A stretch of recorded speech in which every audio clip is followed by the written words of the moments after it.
तो ये तो हो गई प्रोफेशनल लाइफ। जब प्रोफेशनल लाइफ में ये ऐसे हो सकते हैं तो आप इनकी पर्सनल लाइफ के बारे में अंदाज़ा भी नहीं लगा सकते हैं। इनकी पर्सनल लाइफ इतनी ज़्यादा मेस्ड अप थी जिसके बारे में आप जानिएगा तो हो सके आप अर्नोल्ड के फ़ैन ना रहिए। Welcome to COG call of gains. आज हम बात करने वाले एक ऐसी सेलिब्रिटी के बारे में जिसको आप सब लोग ने देखा ज़रूर होगा।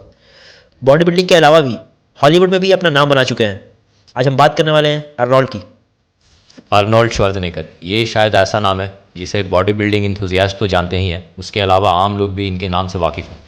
लेकिन आज की वीडियो में हम आर्नोल्ड के अचीवमेंट्स के बारे में नहीं, बल्कि बात करने वाले हैं आर्नोल्ड की ज़िंदगी के कुछ ऐसे राज के बारे में जो शायद राज ही रहने चाहिए था। और आप भले ही कितने बड़े अर्नोल्ड फ़ैन हो, लेकिन इन बातों को आप बिल्कुल भी नहीं जानते होंगे। और इस वीडियो को शुरू करने से पहले चैनल को सब्सक्राइब ज़रूर कर लें।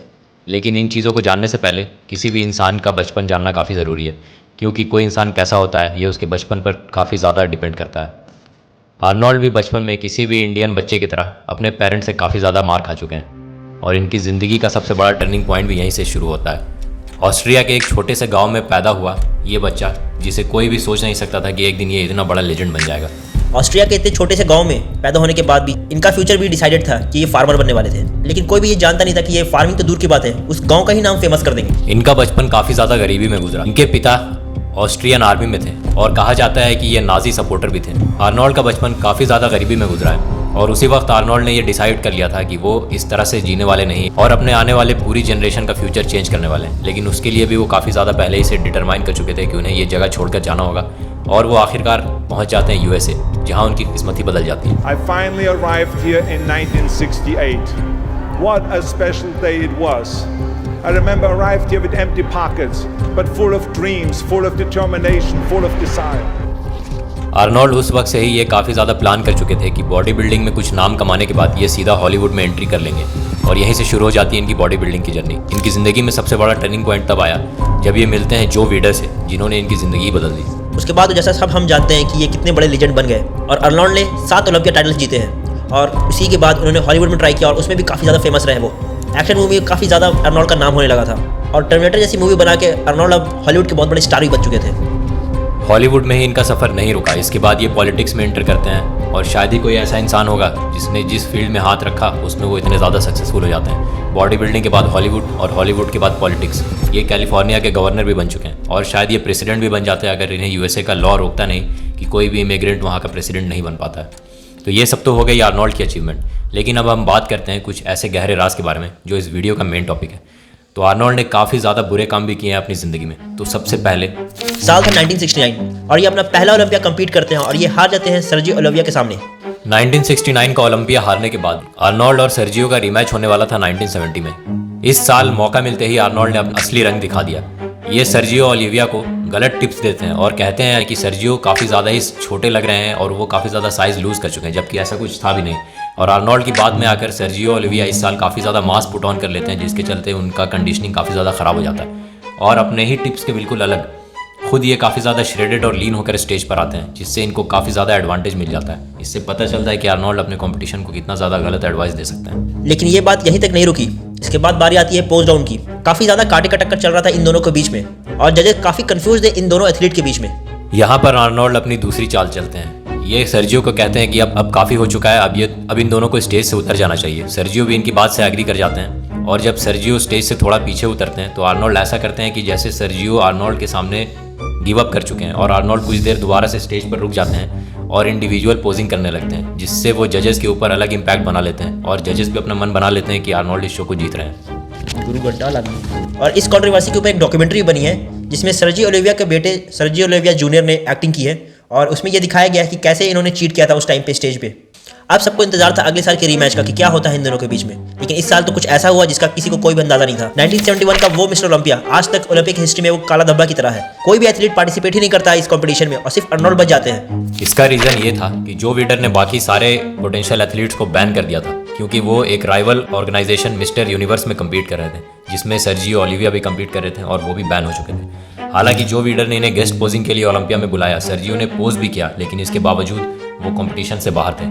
और इसी साल एक और भी कोइंसिडेंस हो जाता है अर्नोल्ड के साथ कि उनके भाई की डेथ हो जाती है ड्रिंक एंड ड्राइव में। लेकिन उनके भाई की डेथ की रिपोर्ट से ज़्यादा तो ताज्जुब इस बात पे हुआ कि अर्नोल्ड उनकी फ्यूनरल में भी नहीं जाते हैं। और सिर्फ यही नहीं, जस्ट इसके अगले साल इनके फादर की भी डेथ हो जाती है।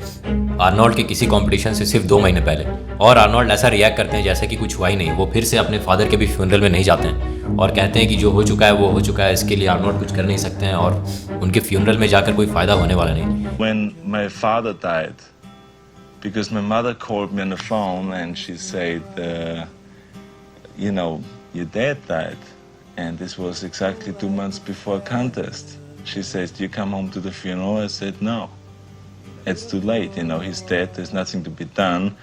And I'm sorry, I can't come. इससे पता चल जाता है कि आर्नोल्ड पर्सनल लेवल पर किस तरह के इंसान थे। ये अपने भी फ्यूनरल में नहीं जाएंगे। तो यही से आप अंदाज़ा लगा सकते हैं कि आर्नोल्ड किस लेवल के इंसान होंगे उस टाइम पे, जो अपने भाई और अपने फादर की डेथ में भी नहीं जाते हैं और इस चीज़ को वो बहुत नॉर्मली लेते हैं। इसका एक रीज़न ये था कि आर्नोल्ड की अपने फादर के साथ रिलेशन काफ़ी ज़्यादा ख़राब थी। जैसे कि हमने स्टार्टिंग में बताया, बहुत मार खाई था, फटे। जैसा कि शुरू में भी हमने बताया कि बचपन में इन्होंने अपने बाप से काफ़ी ज़्यादा मार खाई है। बचपन में इनका इनके फादर के साथ रिलेशन काफ़ी ज़्यादा ख़राब था और आर्नोल्ड बचपन से ही ट्रॉमेटाइज्ड हो चुके थे। और उसके बाद जो कंट्रोवर्सी के बारे में बात कर रहे हैं वो आज तक ट्रेंडिंग है। अभी भी लोग इस कंट्रोवर्सी के बारे में खूब बात करते हैं और वो है 1980 का मिस्टर ओलंपिया, जिसमें आर्नोल्ड के सामने आ जाते हैं माइक मिन्जर। 1975 में अपना आखिरी मिस्टर ओलंपिया जीतने के बाद आर्नोल्ड स्विच कर चुके थे हॉलीवुड में, लेकिन अचानक से इतने साल के बाद 1980 में आर्नोल्ड कमबैक करते हैं, वो भी बिना किसी प्रायर नोटिस के बाकी एथलीट्स को। और आर्नोल्ड पहले जैसे शेप में भी नहीं थे, जबकि बाकी एथलीट्स खासकर माइक मिन्जर अपने सबसे ज़्यादा पीक फिजिक के साथ आए थे। इनके ऊपर ये एलिगेशंस लगे कि जजेस में, ऑर्गेनाइजर्स में आर्नोल्ड के कुछ फ्रेंड्स थे जिन्होंने इस डिसीजन को फिक्स कर दिया था और आर्नोल्ड डिजर्विंग नहीं होने के बावजूद इस साल जीत जाते हैं। वैसे अगर आपको इस टॉपिक के ऊपर ज़्यादा जानना है तो हमने इसके ऊपर एक अलग से एक टॉपिक बनाई है माइक मिन्जर के ऊपर कि कैसे इन दोनों की कंट्रोवर्सी हो रही और क्या होता था इन दोनों को भी। वो हमने आई बटन में डाल दिया, आप उस वीडियो को जाकर चेक कर सकते हैं। और इसके बाद माइक मिन्जर इतने ज़्यादा डिप्रेशन में चले जाते हैं कि वो उन्होंने कभी कम्पीट ही नहीं किया और इनकी ज़िंदगी बिल्कुल ही बेकार झंड जाती है। और इसके बाद माइक मिन्जर की ज़िंदगी काफ़ी बेकार हो जाती है। आप यहीं से अंदाज़ा लगाइए कि आर्नोल्ड कितना ज़्यादा माइंड गेम खेलते थे अपने कंपटीटर्स के साथ और किस लेवल तक का उनको टॉर्चर करते थे। 1980 का मिस्टर ओलंपिया फिक्स करने के बाद आर्नोल्ड जीत जाते हैं और यही नहीं रुकते हैं। अगले साल 1981 में ये फिर से कुछ ऐसा करते हैं जो काफ़ी ज़्यादा ही बुरा था। ये अपने क्लोज फ्रेंड फ्रैंको कोलंबो को उस साल का ओलंपिया जितवा देते हैं। ऐसा जितवा देते हैं हम इसलिए कह रहे हैं क्योंकि इस साल की भी अगर ओलंपिया की वीडियोस आप देखेंगे तो आपको पता चल जाएगा कि फ्रैंको कोलंबो कितने ज़्यादा आउट ऑफ शेप और गाइनो के साथ स्टेज पर आए थे, जो शायद ओलंपिया का पहला गाइनो था। इसमें भी आर्नोल्ड का इन्फ्लुएंस काम करता है और बाकी डिजर्विंग एथलीट्स के होते हुए किसी नॉन डिजर्विंग एथलीट जो उनका क्लोज फ्रेंड था उसको आर्नोल्ड विनर बनवा देते हैं। जब वो खुद को भी जिता सकते हैं, अपने फ्रेंड को भी जिता सकते हैं, तो वो मिस्टर ओलंपिया के विधायक बन चुके थे उस टाइम पे। और आर्नोल्ड के कारनामों का सिलसिला रुकता ही नहीं है। अगले साल 1982 में ये फिर से कुछ ऐसा कर देते हैं जो काफ़ी ज़्यादा ही डिसअपॉइंटिंग था। ये अपने so called close friend Tom plots, जिनको आप काफ़ी ज़्यादा आजकल जान चुके होंगे, टॉम प्लाट्स इस साल एक बाइसेप इंजरी के साथ स्टेज पर आते हैं। लेकिन इनकी बाइसेप इंजरी ऐसी थी कि ये स्टेज पर इसे छिपा सकते थे, कवर कर सकते थे। लेकिन टॉम प्लाट्स ने गलती कर दी। इन्होंने अपनी इंजरी के बारे में अपने एक दोस्त आर्नोल्ड को बता दिया कि इनका एक बाइसेप टियर हो चुका है। और जैसा कि आप अभी तक समझ चुके होंगे, आर्नोल्ड ने वो किया जो उनके डीएनए में है। उन्होंने ये बात जाके जजेस को बता दी। इतना क्लोज फ्रेंड होने के बावजूद I was training for the 82 Mr. Olympia. It was 2 weeks to go. I'm doing flies and whoa, what's that feeling? You know, sometimes in the gym you have funny feelings. My bicep tore off the bone. But went to the 82 Olympia in London. It's starting to roll up. I could hide it perfectly.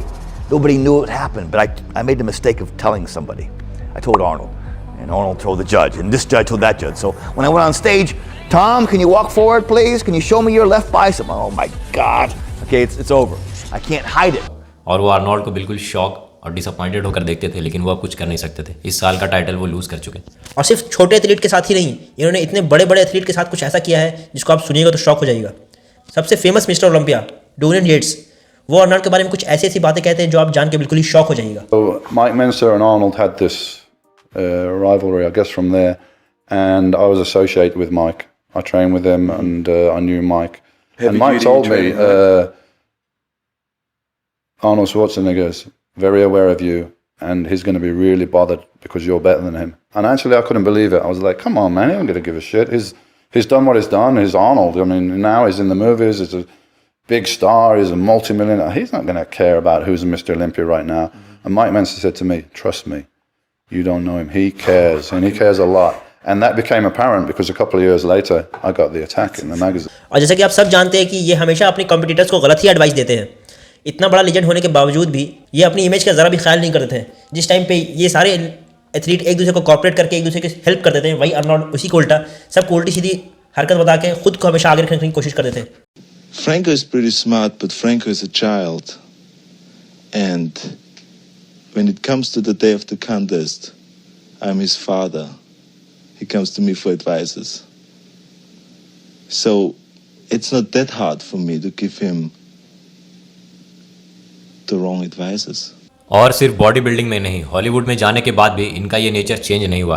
Arnold खुद एक interview में बताते हैं कि इन्होंने अपने एक rival action hero Sylvester Stallone को एक बार गलत एडवाइस दिया था ताकि वो एक काफ़ी ख़राब मूवी कर दें, ताकि आर्नोल्ड की रेटिंग उनसे ज़्यादा हो जाए। The story goes that you somehow tricked him into making a very bad movie.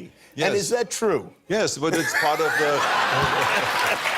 तो ये तो हो गई प्रोफेशनल लाइफ। जब प्रोफेशनल लाइफ में ये ऐसे हो सकते हैं तो आप इनकी पर्सनल लाइफ के बारे में अंदाजा भी नहीं लगा सकते हैं। इनकी पर्सनल लाइफ इतनी ज़्यादा मेस्ड अप थी जिसके बारे में आप जानिएगा तो हो सके आप आर्नोल्ड के फैन ना रहिए। आर्नोल्ड की पर्सनल लाइफ अभी तक काफ़ी ज़्यादा कवर्ड थी और ये पॉलिटिक्स में भी आ चुके थे, जिसके चलते ये और ज़्यादा प्रिकॉशन लेते थे। और अचानक से 2011 में न्यूयॉर्क टाइम्स की एक रिपोर्ट आती है जो काफ़ी लोगों को सरप्राइज कर देती है। The latest on Arnold Schwarzenegger, his former housekeeper and mistress is breaking her silence, posing with their son for Hello magazine and describing for the first time how she broke down and confessed to Arnold's wife Maria about the affair. David Wright has the story. New York times के इस report में पता चलता है कि Arnold का एक illegitimate सन उनकी हाउसकीपर के साथ था, जबकि इस दौरान उनकी ऑलरेडी वाइफ थी जिनका नाम था मारिया श्रीवर। अर्नोल्ड का मारिया से ऑलरेडी 4 बच्चे हो चुके थे। उसके बावजूद भी और अर्नोल्ड यूएस में क्राइम पेट्रोल बना रहे थे। ये अपनी नौकरानी के साथ तेरी जुल्फों के साए ने उसे दीवाना कर दिया, उसने भी अपना सब कुछ न्योछावर कर दिया। और हैरत की बात यह है कि इनके बाकी बच्चों की शक्ल आर्नोल्ड से मिलती नहीं थी, लेकिन जो नौकरानी से इनका बेटा हुआ उसकी शक्ल आर्नोल्ड से हूबहू मिलती थी। सिर्फ शक्ल ही नहीं, उनकी फिजिक भी आर्नोल्ड की जैसी थी। और जोसेफ बेनियाही अकेले आर्नोल्ड की एक ऐसी औलाद है जो बॉडी बिल्डिंग को कंटिन्यू भी कर रही है नेचुरली। आप इनकी कुछ फोटोज़ देख सकते हैं जिसमें ये ट्रेन करते हुए दिख जाएंगे और इनकी फिजिक आर्नोल्ड से काफ़ी ज़्यादा रिजेंबल करती है। तो यहाँ से एक कन्फ्यूजन पैदा होता है कि सिर्फ अर्नोल्ड ने चीटिंग किया या मारिया ने भी चीटिंग किया।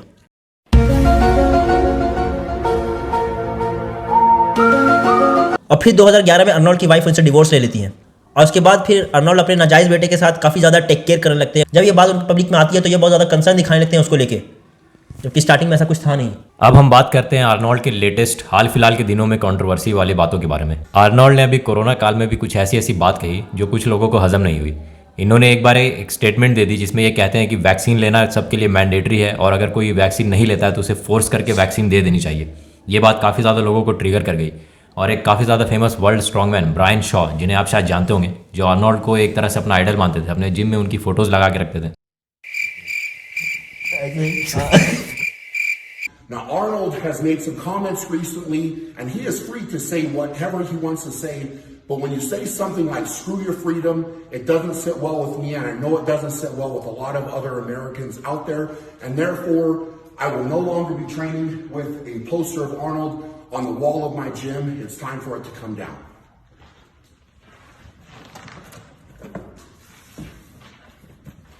ब्रायन शॉ आखिरकार आर्नोल्ड की फ़ोटो को अपने जिम से हटा देते हैं एज अ प्रोटेस्ट, और शायद हम लोग भी हटा दें। बंद करो बंद करो। और हमेशा की तरह ये उल्टा ही काम करते हैं। कुछ दिन पहले ये इजराइल के सपोर्ट में बोलने लग गए। I am a big friend of the Jewish people in Israel.